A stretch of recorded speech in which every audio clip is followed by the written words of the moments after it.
Hello, everybody. Welcome into GSMC's Down by Contact Sports Podcast. I am your host, Jeremy Lapidus. Today is Tuesday, March 11th. If you are just tuning in, we have a lot to get into. Day 2 of NFL free agency is here. We'll go over everything that we have to for the major moves that happened after our show and throughout the day today, as well as getting into the winners and losers from day 1 and day 2 of NFL free agency as we take a look at who is left on the board and what has gone on so far.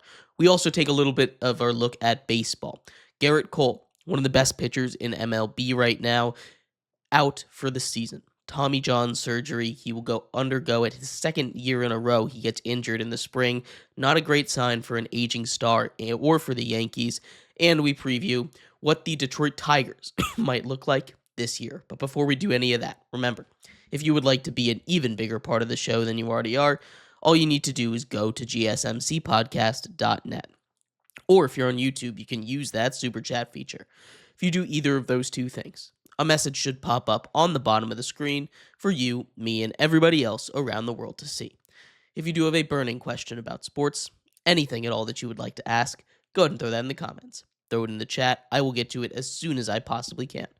I appreciate everybody so much for sticking around, talking some sports with me here on a beautiful Tuesday, March 11th. But like I was saying, we are going to get into a little bit of what's gone on today in NFL free agency. NFL free agency day 2, and we're going to start off with one of the bigger moves from last night.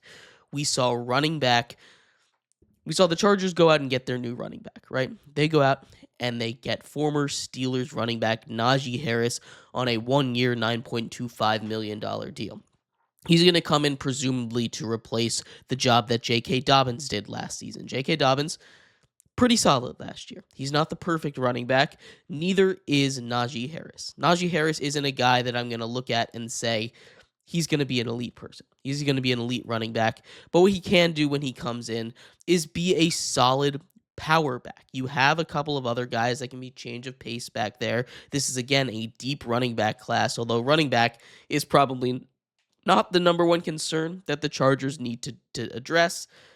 Bringing in a guy like Najee Harris, they probably could have gotten J.K. Dobbins for cheaper, and maybe he's a little bit more reliable. With the injury history with him, I do understand going out and getting somebody else, but Najee Harris being gone, I think it's about an even split for them.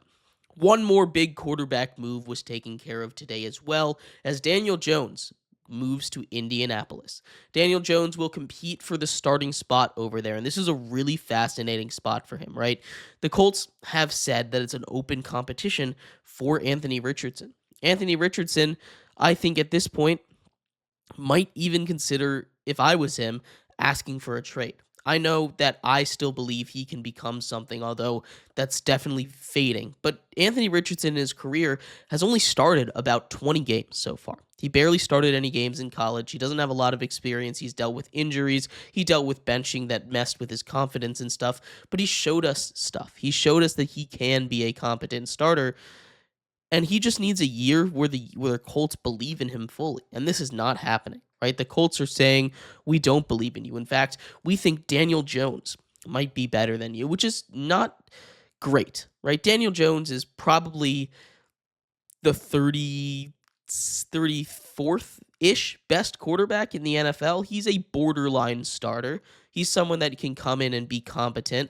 He's someone that can come in and probably be a top 30 quarterback in the league, but he's not someone that you're going to look at and be like, wow, he's going to change the game. A former top 10 pick of the New York Giants, it doesn't work out. Whether that is because he was on the Giants or it's because of him, it's to be seen. His confidence was shattered. He's a little bit iffy on some of those deep balls, especially now. He used to be pretty good at hitting those in his early years, but it hasn't been the best since. Daniel Jones to the Colts is a really interesting one, and I think we might see a couple ripple effects across the league, potentially even an Anthony Richardson trade if they can get maybe the Browns or the Giants or the Titans to decide to, take a swing on a guy that they clearly don't have a lot of faith in. Outside of that, the Vikings have been busy. They went out and got 3 big name guys. We're going to start on the offensive side of the ball. They went and got offensive guard Will Fry. Will Fry for 5 years, 188, not 100, just $88 million, excuse me. That is a lot of money for a really good guard. He's going to be excellent in pass protection for whoever's going to be the quarterback back there, whether that be J.J. McCarthy, as he's the only quarterback on that roster right now, or they go out and get a guy like Aaron Rodgers or Russell Wilson to fill in for a little bit and be a solid backup for them, right? Right now the Vikings are building up that offensive line pretty good. I am very, very, very happy with the way that they've done it. But it's not just the offensive line that they've built up, it is also the defensive line. You've got to build from the trenches if you want to win football games, and they've found that. They've done that successfully the last couple seasons. They've addressed their biggest issues, and they're going to continue to do that. They got two big-name defensive tackles. Jonathan Allen on a 3-year, $60 million deal after the Washington Commanders cut him. And then they're planning on signing Javon Hargraves when the league year starts and he officially gets released by the San Francisco 49ers. That is a lot of great movement by them. This is a really good Vikings squad we saw last year. The defense with Brian Flores is really good as well. Seeing them continue to add quality signings to them, to that defense, especially in a position where they were the weakest at interior defensive tackle, the interior of the defensive line, it's going to be a dangerous, dangerous team. Every single team in the NFC North is going to be one that you don't want to play. Staying on the defensive side of the ball, we're going to take a look at a couple safeties that found their way to new teams. The Saints were busy today. They brought back both Tyrann Mathieu and Juwan Johnson. Juwan Johnson getting a 3-year, $30 million deal, but they also went out and signed safety Justin Reed. I love this signing for them. 3 years, $31.5 million for Justin Reed. He was the top safety on the market after the Giants went out and got Javon Holland. This was a huge signing. The Saints are not a team that I think are going to be pretty dangerous at all. They're going to run back basically the same squad, but bringing in a defender like Justin Reed that can be extremely versatile at the safety position is just a great person to bring into that locker room, especially when you're trying to build any kind of culture. We also had, I kind of teased it a little bit, but Javon Holland signed with the Giants. The Giants have been busy in that secondary especially. They bring in Javon Holland today. Safety for 3 years, $45.3 million. They also brought in Paulson Adebo yesterday on a 3-year, $54 million deal. Lots of money for those two, but those two are some of the best, and they're pretty young. They're both 25 years old.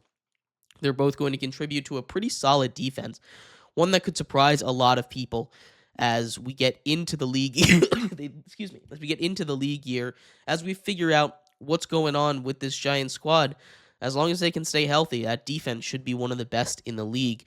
Probably one of the better units that we see. The Falcons went out and got another former 49er in Leonard Floyd. Leonard Floyd has had 8.5 sacks in each of the last 5. It averages 8.5 sacks in each of the last 5 seasons. He has been amazing for them. He's a veteran presence, and he addresses the biggest need for the Atlanta Falcons. Bringing in a guy like Leonard Floyd is going to do wonders for this defense as they lost Grady Jarrett to the Bears. They lost, most likely, they're going to lose Matthew Judon, although he still is a free agent.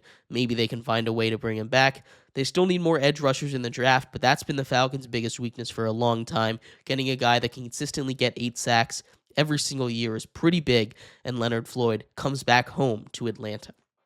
And then there was a trade.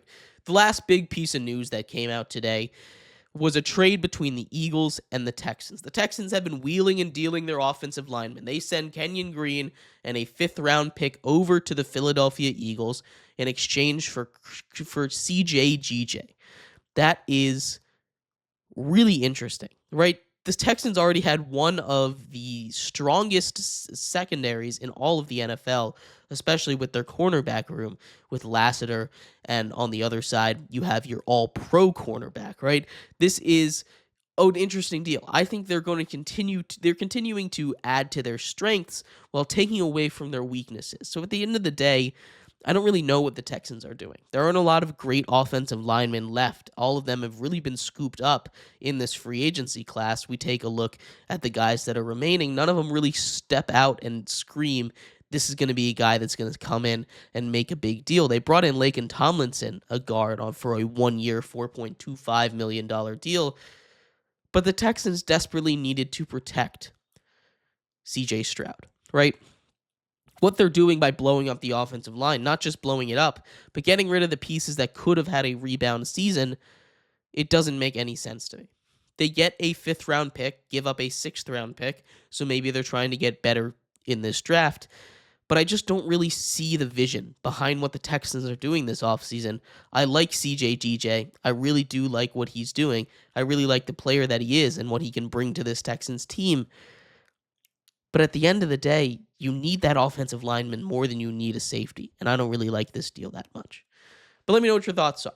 Ravens went out and got D-Hop, a 1-year, $6 million deal. I don't think that's too big of a deal, just because D-Hop is a little bit older. Having another wide receiver over there, we've seen them try and get a similar move like this when they brought in Odell Beckham Jr. a couple years ago. That wasn't really as big a splash as we all kind of expected it to be.